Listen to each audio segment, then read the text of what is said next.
వీక్షకులందరికీ నమస్కారం. అందరికీ నూతన తెలుగు సంవత్సరాది శ్రీ విశ్వావసు నామ సంవత్సర ఉగాది శుభాకాంక్షలు. కుంభరాశి వారికి ఈ సంవత్సరం ఏ విధమైనటువంటి ఫలితాలు కలగబోతూ ఉన్నాయి అనేటువంటి విషయాన్ని ఈ వీడియో ద్వారా క్లుప్తంగా తెలుసుకునేటువంటి ప్రయత్నం చేద్దాం. కుంభరాశి వారికి ఈ సంవత్సరం ఆదాయం 8, వ్యయం 14, రాజపూజ్యం 7, అవమానం 5. చాలా మంచి స్థితిలోనే ఉన్నారు. ఈ సంవత్సరం ఈ రాశి వారికి గురుడు మే 15వ తారీఖు వరకు 4వ ఇంట లోహమూర్తి, తదుపరి 5వ స్థానమందు తామ్రమూర్తిగా సంచారం చేస్తారు. శనేశ్వరుడు ఈ సంవత్సరం మొత్తం 2వ స్థానంలోనే రజతమూర్తిగా సంచరిస్తారు. రాహుకేతువులు 21వ తారీఖు మే వరకు 2, 8వ ఇంట రజతమూర్తులు, తదుపరి 1, 7 స్థానాల్లో సువర్ణమూర్తులుగా ఉంటారు. ప్రధానంగా గత సంవత్సరంతో పోల్చుకుంటే మరి జన్మ శని దోషం పోయినది.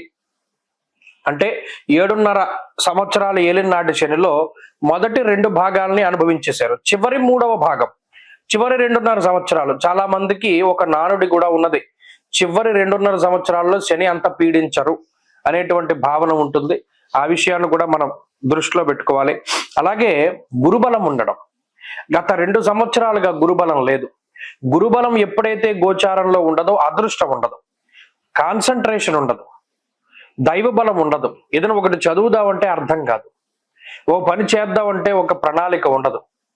ఇలా అదృష్టం లేనటువంటి స్థితిని సూచిస్తూ ఉంటుంది.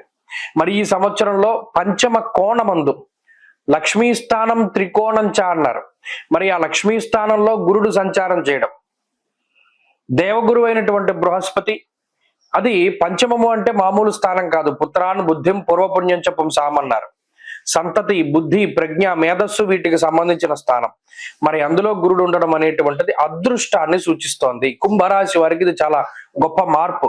అంటే మీ ఆలోచనలని అది కదిలించి వేస్తుంది. గురుడు ఎటువంటి వైబ్రేషన్స్ ఇస్తారంటే జీవితంలో మీకు ఏది కరెక్ట్ అనేటువంటి వాటి మీద ఒక బలమైనటువంటి డెసిషన్ తీసుకుంటారు. ఎస్, నేను ఈ దారిలో వెళ్తే నాకు మంచి జరుగుతుంది, నేను ఇలాగే వెళతాను, ఆఖరికి నాకు ఇష్టమైనటువంటి వాళ్ళైనా సరే వాళ్ళని వదిలిపెట్టుకునేసే నేను నాకు మంచి జరిగేటువంటి చోటుకి వెళ్ళిపోతాను అనేటువంటి విధానంలో వాళ్ళ యొక్క కదలిక ఉంటుంది. ఏది మంచి ఏది చెడు, ఎవరు మిత్రుడు ఎవరు శత్రువు అనేటువంటి తారతమ్యాన్ని తెలుసుకోగలుగుతారు. ఏది మంచి ఏది చెడు, మంచి వైపుకే వెళుతూ ఉంటారు. అలాగే ఏలినాటి శని తృతీయార్థమందు ఉన్నది. శనేశ్వరుడు కొంత మాట పట్టింపులకి అవకాశాన్ని ఇస్తారు. జన్మరాహు దోషం, ఇవి ప్రధానంగా ఉన్నాయి. అయితే ఇందులో కందాయ ఫలితాలను చూస్తే ధనిష్ట నక్షత్ర యాతకులకి కందాయ ఫలం 0-2-0. ఆది శూన్య మహావ్యాధి, అంత్యశూన్య ధనక్షయం. అంటే కొంత ఆరోగ్యం పట్ల శ్రద్ధ తీసుకుంటే సరిపోతుంది ఈ సంవత్సరం అంతా కూడా. శతభిష నక్షత్ర యాతకులకి 3-0-3. మధ్యశూన్య మనోవ్యధ, మానసికమైనటువంటి క్లేశములు కొంత ఎక్కువగా కనబడుతూ ఉన్నాయి. జూలై నుండి అక్టోబర్ ఎక్కువగా కనబడుతూ ఉన్నాయి. ఆ సందర్భంలో కొంత జాగ్రత్తగా ఉండాలి. పూర్వభద్ర నక్షత్ర యాతకులకి 6-1-1 కందాయం. అంటే ఉగాది నుండి 4 నెలలు మినహాయించి మిగతా 8 నెలల్లో అద్భుతమైనటువంటి గ్రహస్థితి ఉన్నది. ఇప్పుడు ఇందాక చెప్పుకున్నట్టు దీర్ఘ సంచార గ్రహమైనటువంటి గురువు యోగించడం, అర్ధలాభం, తదైశ్వర్యం, స్వకర్మరతి హర్షితం అనే శాస్త్రవచనం ప్రకారం వివాహాది శుభ కార్యక్రమాలు జరగడం, సంతానం కలగడం, కుటుంబంలో అభివృద్ధి, ఆనందదాయక వాతావరణం, సంతాన పురోగతి, ఉద్యోగ వ్యాపారాల్లో ఎదుగుదల, ఉద్యోగంలో స్థిరత్వము, ప్రమోషను, ఆదాయ మార్గాలు పెరుగుతూ ఉండడం, అనుకున్న పనులన్నీ సజావుగా ఉండడం, ఇంకా మిమ్మల్ని నమ్ముకుని ఎవరైతే ఉన్నారో వారందరూ కూడా ఆనందంగా ఉంటారు. అంటే మీరు బంధుమిత్రులకి, పుత్రమిత్ర కళత్రాదులకి, వీళ్ళందరికీ కూడా చక్కటి ఆనందాన్ని, ఐశ్వర్యాన్ని పంచగలుగుతారు. నచ్చిన వ్యక్తితో వివాహం జరుగుతుంది. అనుకున్న పనులన్నీ పూర్తవుతూ ఉంటాయి. నష్టపోయిన ద్రవ్యాన్ని, ధనాన్ని తిరిగి సంపాదించుకుంటారు. సొంత ఇంటి కళ నెరవేరుతూ ఉంటుంది. నూతన వాహనాలను కొనుగోలు చేస్తారు. బంగారపు వస్తువులు, నూతన వస్త్రములు, వస్తువులు వీటిని కొనుగోలు చేస్తూ ఉంటారు. ఏలినాటి శని రూపంలో శనేశ్వరుడు కొంత ప్రతిబంధకాలని, సదాక్లేశం, వృధా వైరం, సతతం కార్యనాశనం, వృధాగా కాలక్షేపం చేసేటువంటి స్థితికి శనేశ్వరుడు కారణం. ఎప్పుడూ ఒకటి గుర్తుపెట్టుకోండి కుంభరాశి వారు, మిమ్మల్ని డైవర్ట్ చేస్తూ ఉన్నారు అంటే మీరు గమనిస్తే వారితోటి అసలు మీరు సాంగత్యం పనికిరాదు. అనవసరమైన తగువులు అవుతాయి కాబట్టి తగువులు జోలికి వెళ్ళకూడదు. ఎక్కడైనా మాట పెరుగుతోందంటే మీరే తగ్గిపోవడం మంచిది. ఎందుకంటే ఆ తగువు అది చంపుదాం అనుకున్న తగువు చావదు, అదొక విషయం. ఎప్పుడు ఈ అనవసరమైన తగువుల నుండి దూరంగా ఉండండి, మానసిక ప్రశాంతత ఉంటుంది. శనేశ్వరుడు ఈ 2.5 సంవత్సరాలు తగువులే పెడతారు. దానివల్ల పనుల్లో ఆటంకము ఆలస్యాలు ఎక్కువగా జరుగుతాయి. అదొకటి విషయాన్ని దృష్టిలో పెట్టుకోవాలి. ఇక ప్రధానంగా జన్మరాహు యొక్క దోషం ఉన్నది. కొన్ని సందర్భాల్లో జన్మరాహు ఏం చేస్తారు అంటే ధారాపుత్ర విరోధస్య ప్రవాసం రోగపీడనం అన్నారు. అంటే కుటుంబానికి దూరంగా వెళ్ళేలా చేస్తారు. ఇది ఉద్యోగ పరంగానో లేకపోతే విదేశీయానమో చదువో ఇంకోటో పక్కన పెడితే కొంత కుటుంబానికి దూరంగా వెళ్ళేటువంటి స్థితికి ఈయన కారణమవుతారు.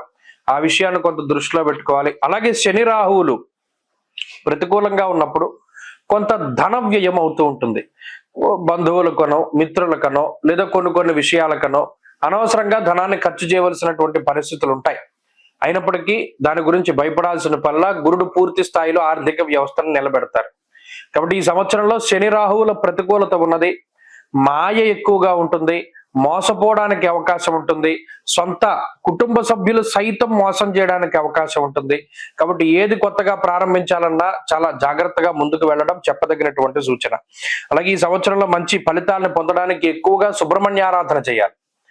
మంగళవారం కృత్తికా నక్షత్రం వచ్చిన రోజున, షష్ఠి తిథి రోజున ఉపవాసాదులు గాని, సుబ్రహ్మణ్య స్వామికి సర్పసూక్తంతో అభిషేకాదులు గాని, ప్రతినిత్యము సుబ్రహ్మణ్య భుజంగ స్తోత్రం గాని పారాయణ చేస్తూ ఉండడం చాలా మంచిది.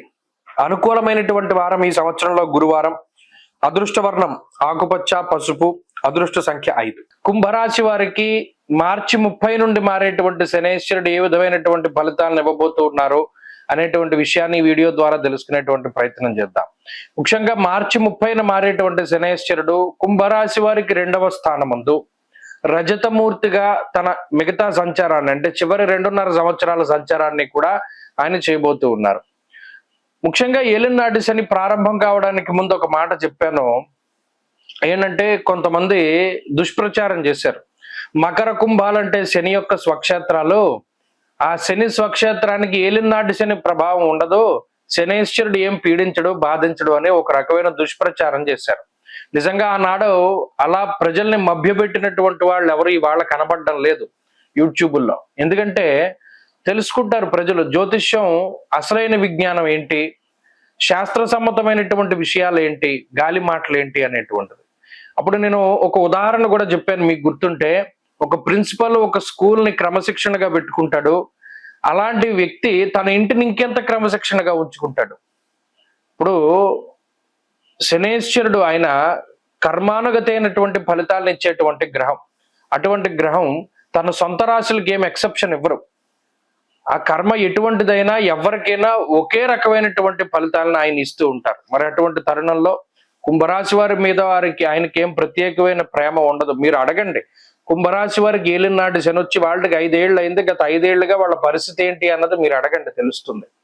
అందుకనే ఫస్ట్ నుండి యథాతథంగా జ్యోతిష్ శాస్త్రాన్ని సప్రమాణంగా అందిస్తూ వస్తూ ఉన్నాం. ఆ ఋషుల అనుగ్రహం ఉన్నంతకాలం చక్కగా మనం చెప్పుకుంటూ వెళ్ళొచ్చు. ఇప్పుడు గత 5 ఏళ్లుగా ఏలినాటి శని ఇంపాక్ట్ వేరు, ఇప్పుడు రాబోయేటువంటి కాలంలో ఇంపాక్ట్ వేరు. ప్రత్యేకించి కుంభరాశి వారికి రజతమూర్తిగా సంచారం ఇస్తున్నారు మూర్తిత్వంలో. ఇది ఒక మంచి విషయం. ఏంటంటే ఒక 50% మాత్రమే ఫలితం వస్తుంది, మంచైనా చెడైనా. చెడే కాబట్టి చెడు ఫలితం ఒక 50 తగ్గిపోతుంది, 50 మాత్రమే వస్తుంది. కాబట్టి ఈ విషయాన్ని దృష్టిలో పెట్టుకున్నప్పుడు 2వ స్థానం అనేటువంటిది వాక్ స్థానం, ముఖ స్థానం, నేత్ర స్థానం, కుటుంబ స్థానం అంటారు. మణిర్ముక్త ఫలం స్వర్ణం రత్న ధాతు కదంబకం అన్నారు. మరి ఈ స్థానమందు శనేశ్వరుడు ఉండడం వల్ల సదాక్లేశం వృధా వైరం సతతం కార్యనాశనం. ఈ 2.5 ఏళ్ళు కూడా ఎలా ఉంటుంది అంటే అనవసరమైన తగువులు ఎక్కువగా ఉండడం, అనవసరమైనటువంటి వైరాలు, అంటే అసలు మనకి సంబంధం లేదు ఆ వ్యక్తులతోటి వైరం వస్తూ ఉంటుంది, గొడవలు వస్తూ ఉంటాయి, తగువులు వస్తూ ఉంటాయి. అలాగే ప్రత్యేకించి మాట వల్ల వచ్చేటువంటి ఇబ్బందులు ఎక్కువ, కంటి సమస్యలు ఎక్కువ, ముఖ సంబంధమైనటువంటి అంటే చర్మ సంబంధమైనటువంటి సమస్యలు ఎక్కువ. ఏ విషయమైనా సరే అనవసరంగా మీరు ఇన్వాల్వ్ చేయడం, దానిలో మిమ్మల్ని తగువులు పెట్టుకుంటూ ఉండడం, మీ సమయం వృధాగా పోతూ ఉండడం.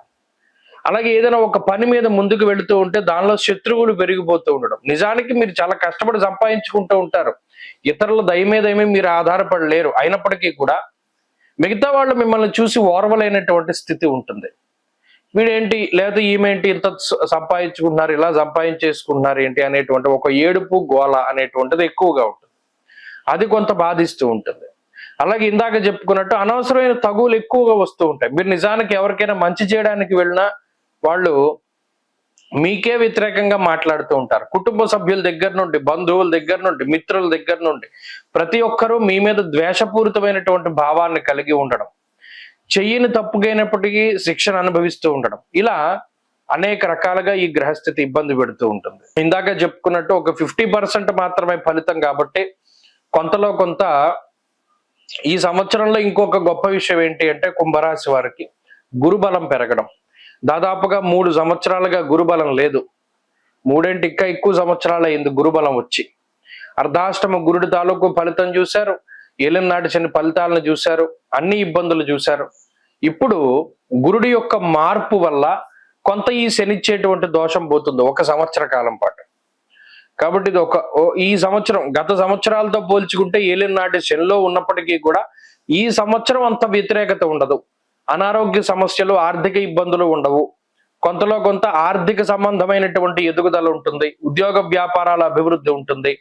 కుటుంబాభివృద్ధి, సంతానాభివృద్ధి ఉంటుంది. ఏదైనా ఉంటే తగువులు, గొడవలు, చికాకులు, మనస్పర్ధలు తప్పితే మరి ఏ ఇతరత్ర సమస్య కూడా ఈ శనేశ్వరుడు వల్ల ఉండదు. ఈ విషయాన్ని ప్రధానంగా గుర్తుపెట్టుకోవాలి. అయితే మరి ఈ సంవత్సరం కూడా శని త్రయోదశులు, కాలభైరవాష్టములు ఇవి కూడా ఎక్కువగా ఆచరిస్తూనే ఉండాలి. నెలలో మొదటి శనివారం నాడు అష్టద్రవ్యాలని దానం ఇమ్మన్నాడు. అంటే ఏంటి?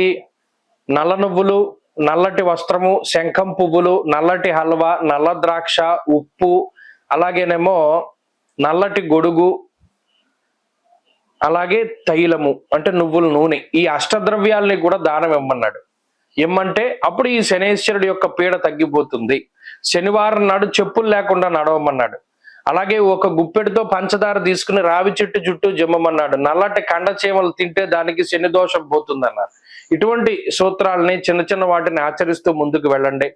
శనివారం ఎక్కడ బయట నూనె పదార్థాలు తినకండి. తత్ఫలితంగా మంచి ఫలితాలను మనం ఆశించవచ్చు. స్వస్తి.